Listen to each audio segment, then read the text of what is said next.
Rémi, vous avez joué évidemment avec une mi-temps complète avec un homme en plus. Qu'est-ce qui explique que vous n'avez pas été en mesure d'aller chercher ce but? On n'a pas été suffisamment décisif offensivement.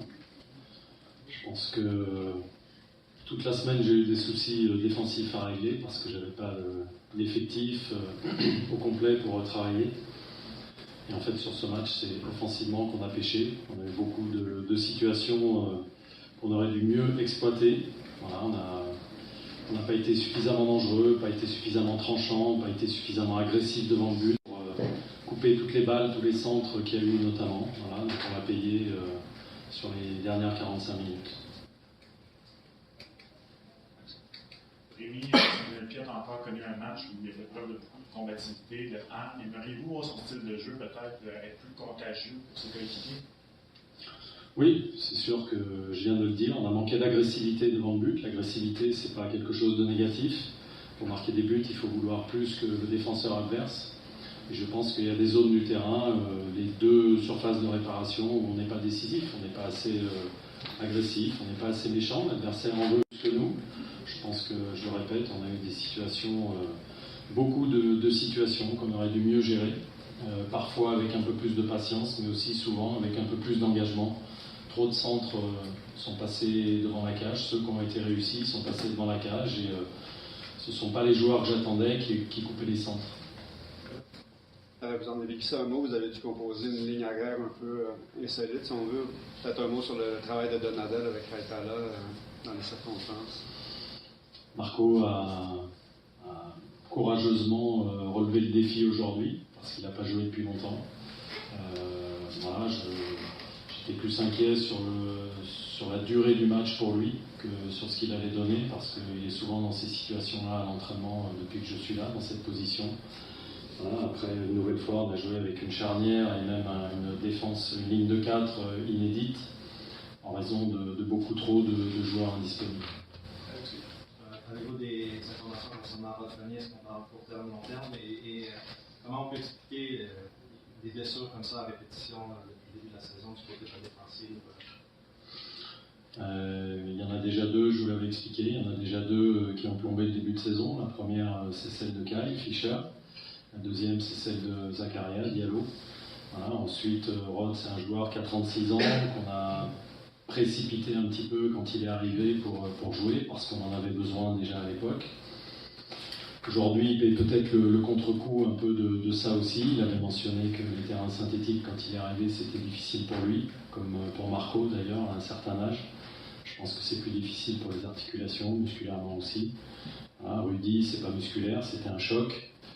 Et Victor Cabrera, je dirais, c'est le seul joueur qui a fait toute la préparation et qui s'est réellement blessé musculairement avec moi, puisque si on parle aussi des blessures musculaires, si on vient sur le sujet, Anthony Jackson n'avait pas fait la préparation complète avec moi. Donc voilà, je pense qu'il y a certainement des choses à revoir, et ça c'est de mon domaine. Juste pour finir, on parle, est-ce qu'il pourrait être disponible la semaine prochaine? Je pense, oui, je pense. Coach Raheem Edwards after the game talked about maybe a mentality problem when the team goes up 11 v 10.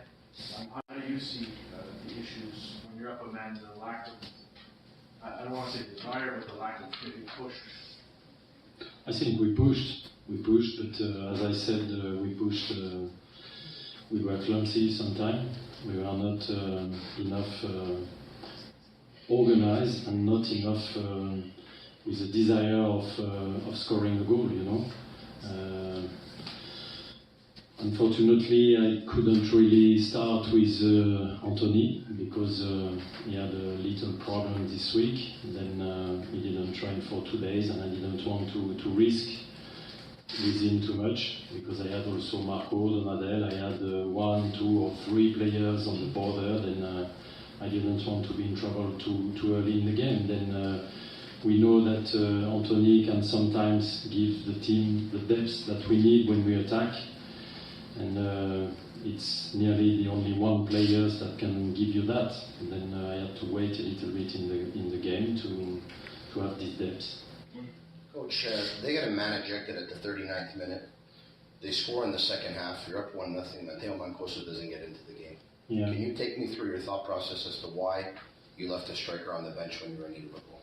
I think I changed 2 forward players that came in, Jason Vargas and Anthony Amel-Jackson.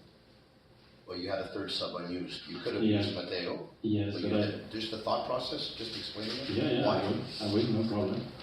I just explained to you, if you had listened to me, that I had players that were on the border for injured problem, you know.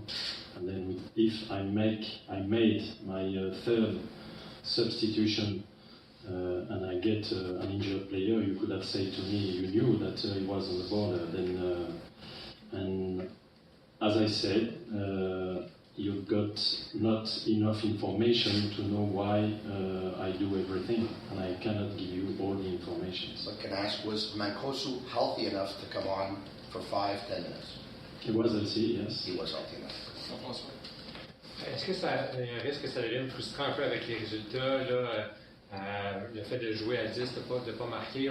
Si vous avez été quand même peut-être la meilleure des 2 équipes sur le terrain, mais on n'a quand même pas de résultats. Est-ce que les frustrations s'accumulent et ça risque pas de devenir un peu facile? Bien sûr. J'ajouterais même que la confiance de l'équipe, qui était pas très haute ces derniers temps, évidemment, n'est pas renforcée par le résultat d'aujourd'hui. Je crois que derrière un résultat, il y a toujours la manière dont on joue.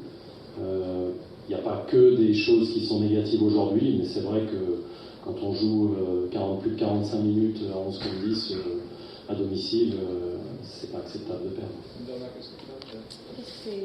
Quelle a été votre réaction à l'incident de Petrasso-Ibrahimovic? Je n'ai pas vu. J'ai demandé à mes joueurs ce qui s'était passé.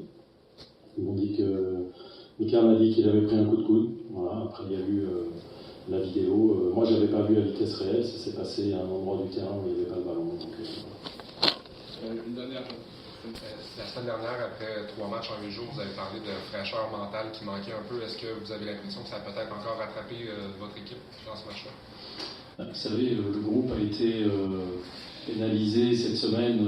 On a dû travailler avec des joueurs dont on n'était pas sûr qu'ils pourraient se présenter au match. Il y avait Rod Fanny qui était limite. Il y avait précipité un peu le retour de Marco Donadel, la suspension de Daniel Lovitz avec trouver un arrière-gauche pour jouer. Donc il y a eu, la semaine a été pas simple au niveau du travail mental avec l'équipe, d'essayer de regonfler la confiance.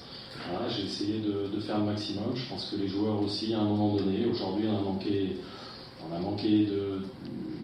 Tactiquement, j'en ai parlé. Après, je pense qu'on a manqué un petit peu de réussite quand même, parce qu'on a beaucoup donné.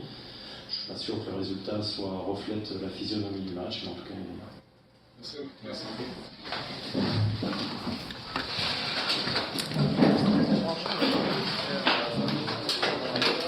Dans quelques minutes. Merci. Cannes Football Club.